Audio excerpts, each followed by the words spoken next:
Here's a major news story I'm sure you've missed that will impact everyone's life in the coming months.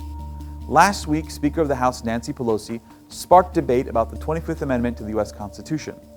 The 25th Amendment was passed shortly after the assassination of President Kennedy and ratified by states in 1967.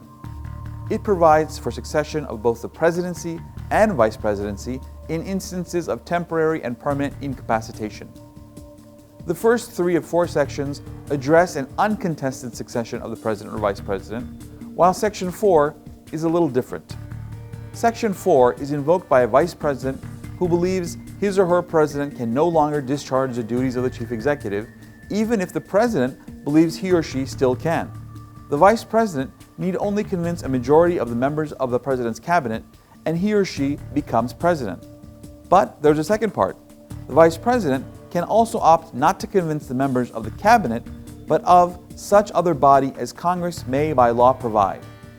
50 years later, and Congress never set up this body, until now.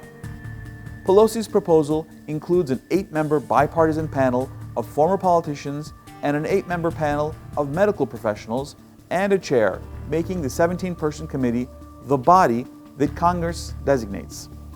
If the sitting president rejects the findings of the body, a 2/3 majority of both houses of Congress is needed to remove the president.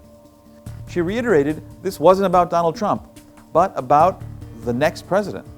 If you read between the lines, I believe Pelosi actually was talking about Joe Biden and the potential need to replace him with his VP pick, Kamala Harris.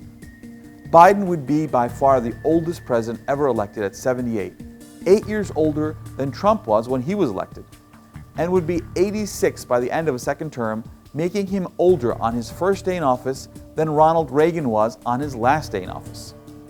Despite reports of the onset of Alzheimer's while in the White House, Reagan was only diagnosed with the condition at age 83.